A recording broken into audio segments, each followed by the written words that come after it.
The world has gone gluten crazy. We've got gluten-free menus everywhere. There's no shortage of gluten-free snacks, and it seems like people left and right are turning gluten-free. But should they be going gluten-free? Yes, and we'll dig into that today. Hey everyone, Dr. Pries here. Continue to suffer or get off of gluten. This presentation will give you the reasons why everyone is sensitive to gluten, why it impacts every single person, and you really have nothing to lose just trying to avoid gluten for a period of time and seeing how it reacts to your body. We'll dig into all of that today.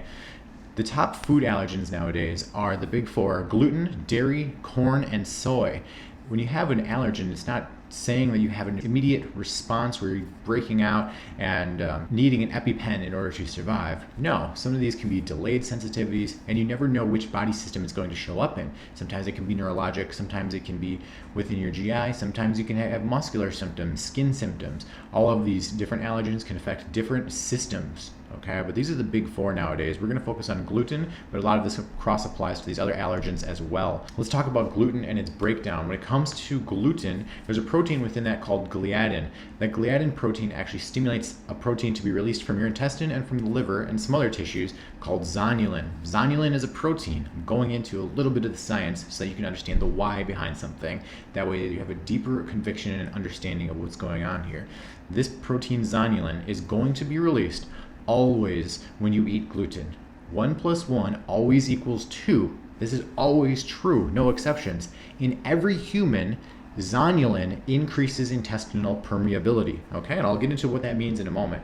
But so every single human who consumes gluten is going to have this zonulin protein increase, which increases your intestinal permeability. That means that the gates, which are supposed to be shut in your gut, the cells are supposed to be nice and close together. You can see in this graphic, off to the sides, the gates are nice and tightly shut, but in this middle cell, there's open junctions on both sides. This is allowing undigested food particles, microorganisms, and toxins in to the capillaries and being exposed to your bloodstream, which creates an inflammatory response. So these gates, which were shut, are now opened. This is going to result in an immediate inflammatory immune reaction. This is a precursor to autoimmune reactions and many other symptoms and syndromes within your body. This happens with everyone, but to varying degrees. Let me be clear.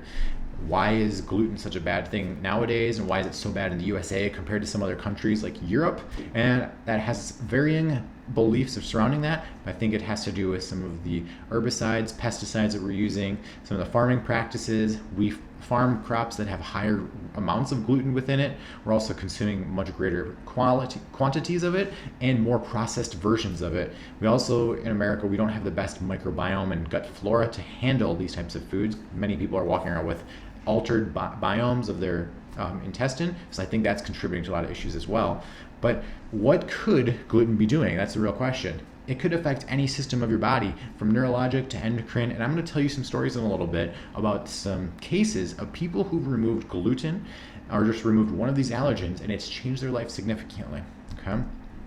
So you can medicate a symptom or treat the root cause. This is what real upstream functional medicine does, is we try and get to the root. So if there's a constant perpetual insult and you're taking something that you're allergic to and your body can't handle and tolerate, maybe it's time to remove that aggressor rather than just trying to block its event downstream, right? Doesn't that make a lot more sense? That's how I like to operate. So I'm going to give you 3 examples of cases that I think are pretty remarkable. Number 1, we had a friend who had PCOS, that's polycystic ovarian syndrome. She had a very inconsistent menstrual cycle, all sorts of other issues accommodating with that.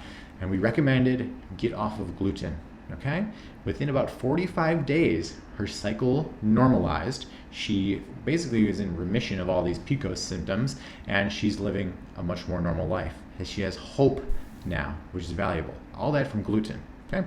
Just from that off recommendation of gluten. Next, there's a patient who he had something called compartment syndrome of his lower legs. Chronic compartment syndrome is inflammation around your calves. Imagine your calves are so inflamed it feels like they're going to burst. That was him constantly after working out. He went to multiple doctors and they all recommended that he get surgery. Surgery was imminent. That was the only option. He was recommended to get off gluten, and it solved the problem. He no longer had to have surgery. That's tremendous. Another case, a mentor of mine had severe eczema all over his body and he was on all sorts of different creams, medications, and he even had like chronic infections underneath his fingernails. They used to have to rip his fingernails out. And lo and behold, he actually had a sensitivity to dairy. Took away dairy and it cleared this up completely. It's quite remarkable. So sometimes it's these simple food allergens, when you remove the aggressor, things get better. So the real question is, what have you got to gain? When I recommend a patient take away gluten or dairy for a period of time, it's like the end of the world sometimes, but you don't realize how much more life, how much more abundance you can experience just by eliminating simply something like a food allergen. You never know how your body's going to respond, and the best way to go about this is to actually just eliminate for a period of 2 weeks and see what difference you experience, see what improvements you notice, and then you'll know if it's causing any symptoms. You've only got something to gain. I recommend people try for a period of 2 weeks, just eliminating gluten, dairy, corn, and soy, especially if you have weird symptoms, because a lot of things will get better. Probably things you didn't even notice were like wrong, things you didn't even realize could be connected to a food allergen. And if they can start to get better, you can gradually reintroduce these foods, give it 3-4 days in between each one, and then you'll know which one is the aggressor. But I hope you learned something today, and please put this into practice. Try this out. Health is wealth, and I want you to experience that abundant health. Have a great day.